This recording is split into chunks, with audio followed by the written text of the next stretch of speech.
Hi Kat Home! Welcome back to my channel, Atomat Eden. In today's video, Kat Home, ngayon magpiprepare ako ng mga gamit ko dahil bukas ng umaga ay alis kami and we're going to the Wagga Wagga. Please pray for me. I have a schedule for operation on my feet. I have operation sa aking paa, kaya paaga kami nga alis bukas and hindi ko alam kung anong oras kami or kailan kami babalik dito. And yun. Kaya samahan niyo ako at home.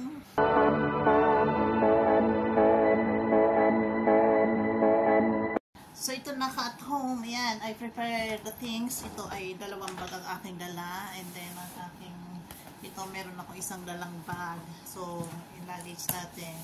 And then, nagdala rin ako ng jacket. Magpiprepare din ako ng mga personal things, mga toothbrush. Ito damit lang namin. Damit ng asawa ko. And then, itong damit ko rin. So, I don't know how many days kami mag-stay sa Wagga Wagga. And, yun. May mga ka-at-home, hindi ko alam kung anong nangyari, bakit ako nagkaroon ng ganito sa aking paa. So, ang sakit ko mga ka-at-home is namaga yung paa ko. And then, ang sakit-sakit talaga. So, napaka kumikirot na parang tinutusok yung aking paa. And, yun nga mga ka-at-home. This time, so, nagpunta kami ng specialist. So, almost 1 month na ito nangyari. And then, nagpunta kami nirecommend ako ng JP dito. Kasi dito sa Australia, mga ka-at-home, kailangan mo muna pumunta ng JP. So, yung JP ka-at-home is general practitioner. So, dadaan ka muna sa kanila. And then, doon ka sa kanila magpapa-check up. And then, kung kailangan ka talagang i-prepare ng GP mo, na ipapadala ka sa mga specialist, doon magre-recommend sila. Hindi ka basta-basta dadirect sa mga specialist kung walang recommendation ng GP, or pwede rin naman, pero mas maganda may recommended ng GP. So, yun, mga ka-at-home. And then, last week, nag-recommend siya sa akin na specialist sa vein. So, yun. Nirecommend niya ako doon. So, nag-ano kami and chinek up niya yung paa ko. Bago ako nagpunta doon mga ka-at-home, and iniska na po yung paa ko. Iniska na siya, and then, yun nga, ang paa ko mga ka-at-home is na found out na meron siyang thrombosis. So, parang meron ng blood clot dito sa may talampakan. Hindi sa talampakan, dito sa may bukong. Yan, sa gilid. And then, meron siyang 5 cm na thrombosis na blood clot. So, yun. Kaya napakasakit mga ka-at-home. Ka-at-home, nandito kami sa Wagga Wagga. And then, maaga kami. Di maaga pa. And we're going to take lunch first. Pasyal po na kayo dito before ka-at-home dito sa plaza. Yan, nandito kami ngayon. So, mamaya, ang appointment ko is 1 o'clock. So, after 2.5 travel, nandito na kami. Yan, see you at home. Samahan niyo ako. Mami. You pay for the other one too? Yeah.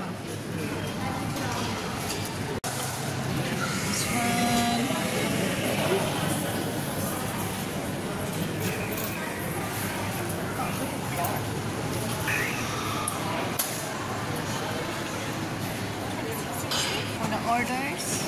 Yan. Waiting for the order. Para sa aming simple lunch. 1 o'clock. Gusto ko kaming kumain ng lunch. And now, we're going na sa hospital. It's 12:05. So, ang appointment ko is 1 o'clock. Yan. Little bit nervous. But God is with me. I believe it. And pray for me at home. Thank you so much. Bye. So, dito kami ngayon at home sa hotel. And then, kailangan namin ni Tony ay mag-stay dito kasi maybe I'm staying here for 2 days. And hindi naman pwedeng matulog ang mga bantay sa hospital. Hindi katulad sa Pilipinas. So, kailangan niya mag-check-in. So, dito kami ngayon. Ito yung room niya. So, yan. So, ito ang room niya. So, walang available na single. Kaya, ito may dalawang bed. Pero mag-isa lang siya dito. So, ako at home. I'm going to stay in the hospital. So, yan. Ganda yung room niya. So, he will stay here. Ayan. May microwave din. Then may cabinet. So may toilet. Yan, maganda yung toilet niya. May blow dry. So yan. Ito ka-at-home yung kanyang room. So may microwave din. Ito ay malapit lamang mga ka-at-home malapit lang sa hospital. Walk-in lang siya. Okay. And Let's go. Maybe the doctor comes through. okay.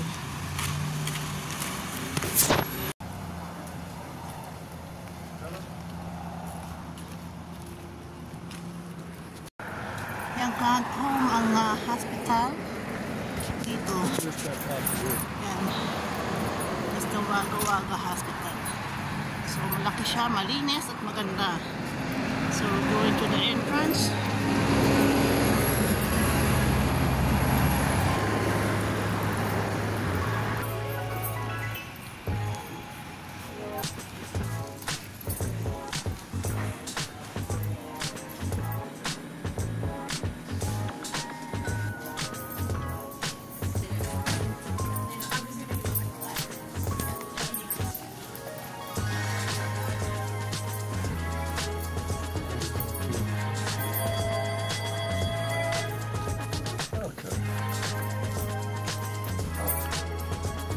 Ganda ng view ng aking room. Diba? Kita yung waga-waga. So, dito na ako mga ka-at-home. Na-admit na po ako dito sa hospital. So, yan. Ito ang aking bed. So, I'm waiting for the doctor. We're going for surgery. For vascular. Yan.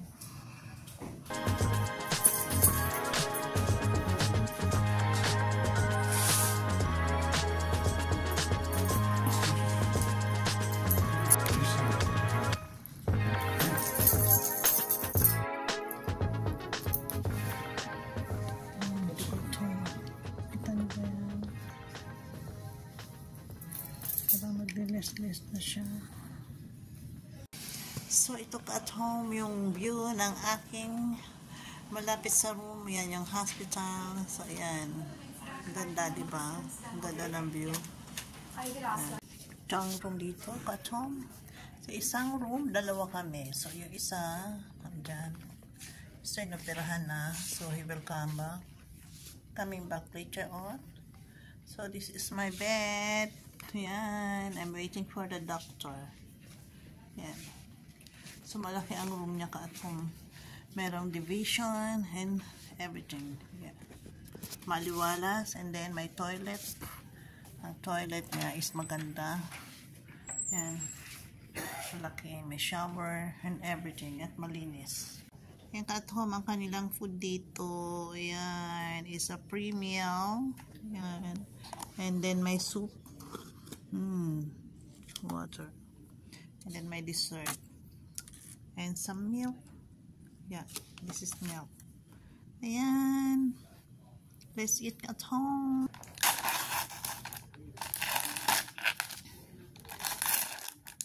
This is their food at home. Yan. Yan ang food nila. Yan. So, kain tayo. So, yan nga at home. I'm waiting for the doctor. Pero in-admit na nila ako. May rice.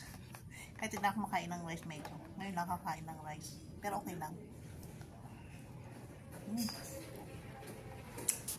Medyo matabang siya. Lasang nasa hospital ka talaga. Okay lang. May gulay. May meat.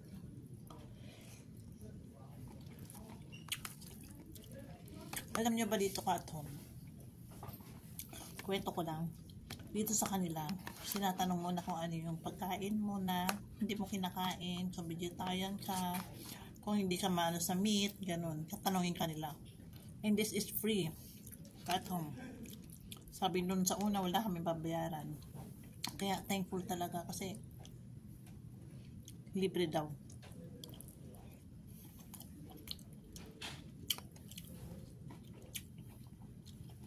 Kahit ano, kahit how call this? Sa food nila, dalawa lang kami dito sa bed. Yun. Masarap naman. Kain muna ako at home. Kain tayo!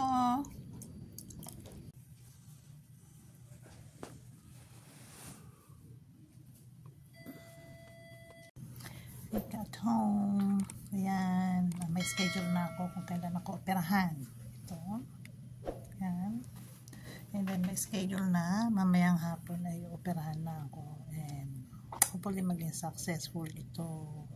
Please for me. Ayan. Hi at home. This is my second day here in the hospital. And ngayon nga ang schedule ng aking operation sa paa. Naantay ko lang ang doktor. Ang kagandahan dito at home is talagang alagang-alaga kanila.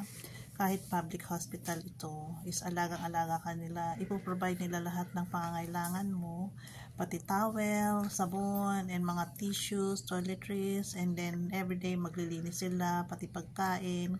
Talagang alagang-alaga kanila. And then, hindi ka mag-worry kung ano yung ano. And then, i-inform kanila kung ano mga procedure na gagawin sa'yo. Kaya, napakaganda rito. And ito ay malaking hospital. Ito yung bagong build dito sa hospital ng Wagga Wagga. And dalawa lang kami dito sa kwarto. May television din and may free wifi. Yun, hindi ka kumbaga na worried at all dahil inform kanila. Tapos may free chocolate. So everyday meron silang nagro-routine na mga pagkain, every meal meron. So ngayon ay fasting ako at home and ready for operation. And naantay ko na lang ang oras na kunin nila ako ito sa aking room papunta sa aking operation, sa operation room. Yan. Kaya pag-pray nyo ako at home and yun. Ang sakit ko nga pala at home is about dito sa aking binti, sa aking paa, na almost 1 month ko na siyang na-experience na meron akong masakit and then namumula na mamaga and decoloration sa may talampakan ng konti. Yun, doon yun na found out nga na meron akong blood clot or thrombosis na tinatawag. Yun, ang thrombosis isa may blood clot dito sa aking binti and then kailangan alisin siya. So ayoko sana magpo, pero kailangan pag kumikirot siya is super sakit. And then parang lahat ng mga veins mo is yun, parang kasi hindi siya nag-function properly. So yung mga dugo mo hindi nagpa-function papuntang puso, sa utak. So parang yun. So kaya medyo delikado rin siya. So please pray for me at home hanggang sa pagtabas ko dito and maging successful ang operation ko. I know God will always with me and He is the good healer. Yun. Thank you at home. Bye. See you later. Hi at home. Morning. Andito na kami sa bahay and then hindi na ako nakapag-video nung nasa hospital ako. Kagabi umuwi na kami. Dumating kami ng kagabi.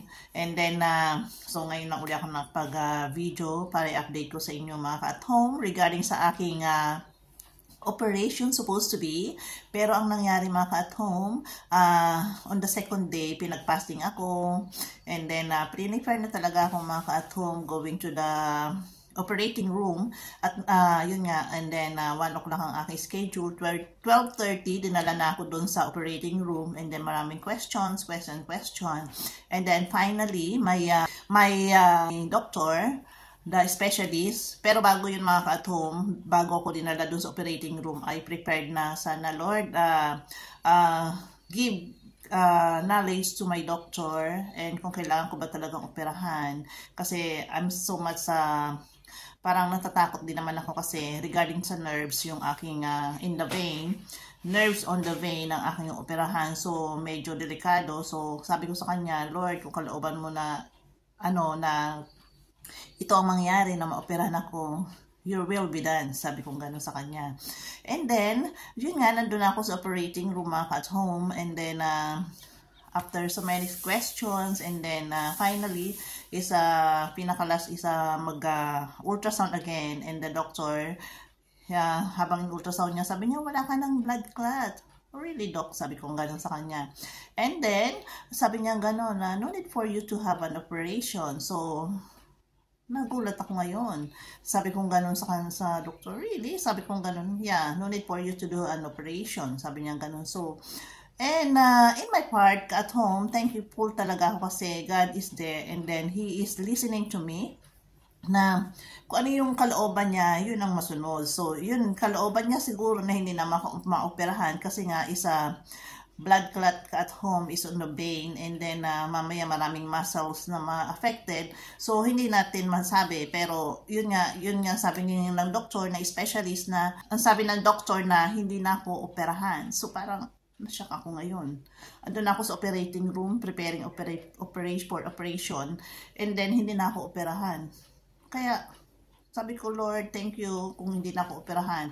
And yun nga, mga katong, binalik na nila ako sa room namin. And then, yun, nabiniglan na kami ng discharge paper. And then, sabi nga, hindi na operahan. Ibinigyan lang ako ng ano. And then, this coming end of the month, meron akong another ultrasound test. And may meet ko uli yung aking specialist, the vascular specialist.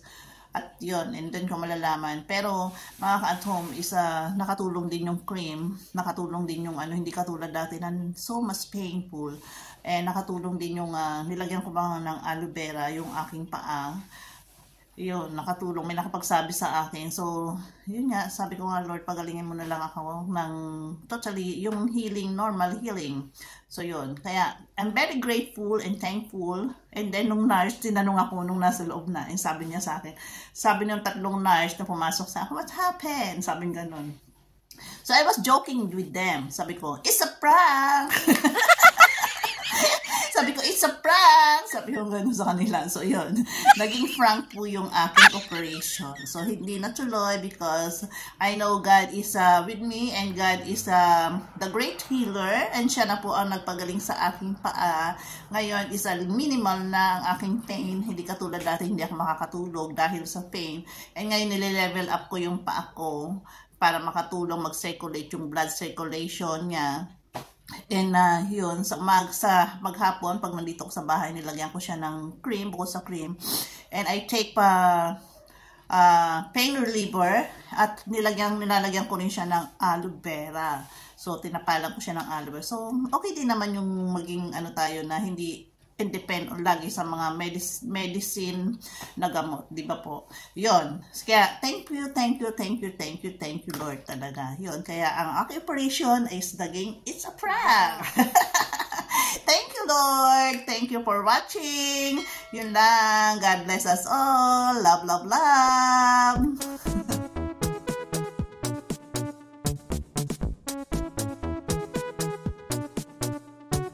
Happy is the perfect word to describe how I feel. When I'm with you, I'm at ease. I can let down my hair.